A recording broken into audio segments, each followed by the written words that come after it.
I am the co-founder and CTO of a software and AI studio called Seven Sigma, and we build software and AI products for our clients. And for the past year, I've been the de facto CTO for one of our clients. They're building a software product, they're building a SaaS that relies heavily on AI. So it's obviously a SaaS, but a big component of it is AI. And we're currently working on a transition from a more traditional chat-based architecture into a more agentic framework to future-proof the product. And this week, I was speaking with someone in my network that's also a CTO and that has a very similar role to mine in multiple companies. And we were talking about the tools and the frameworks and the systems we're using to implement AI in the products we work with.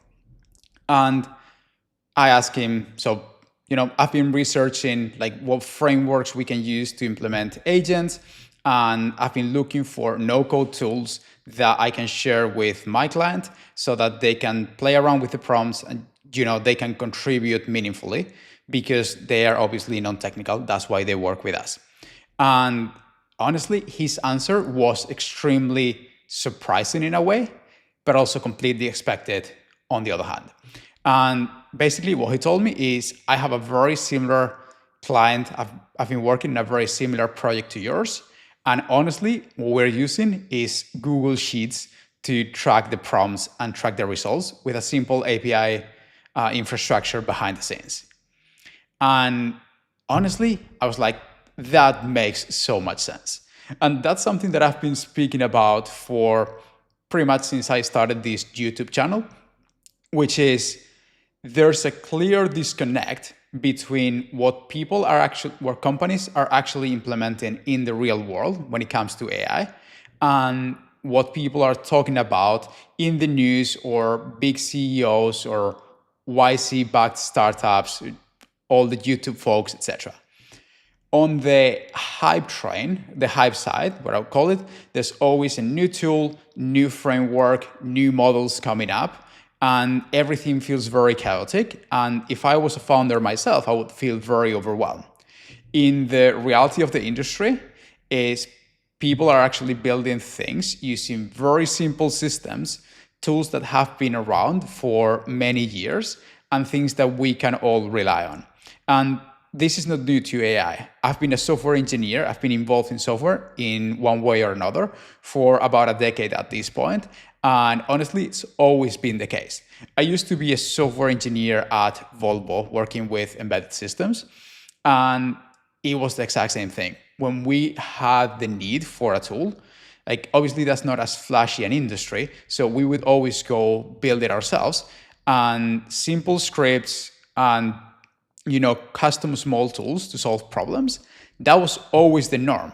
And the reason I'm making this video is that when I speak to clients, they seem to have this opinion or this impression that they need to use the latest tools, and they've heard about new frameworks, new tools, new platforms that they want to use. And the reality is that doesn't scale. Like that builds very viral YouTube videos, and that builds very shareable news articles. That's not what builds a reliable software.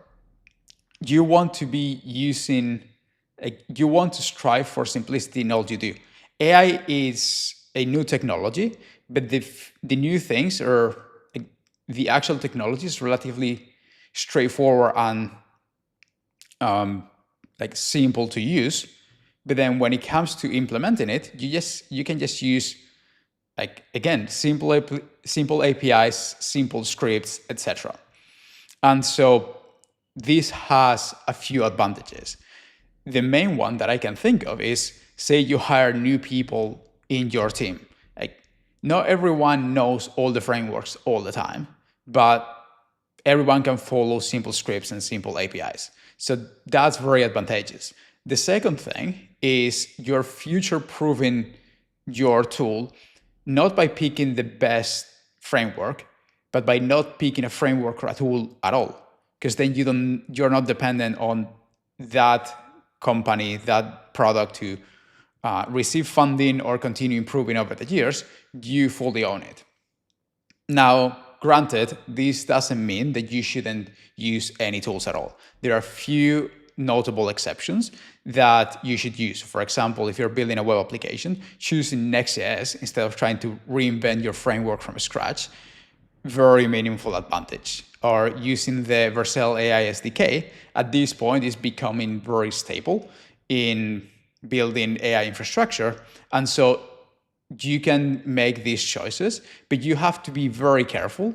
And if you're unsure of whether something is going to stay or not, my recommendation to you as a CTO is you should stay away from flashy tools if you don't have a clear reason or a clear hypothesis on how this tool is going to stay and be reliable for a long time. Don't jump. Like, build your own thing, because your own thing will always be maintainable.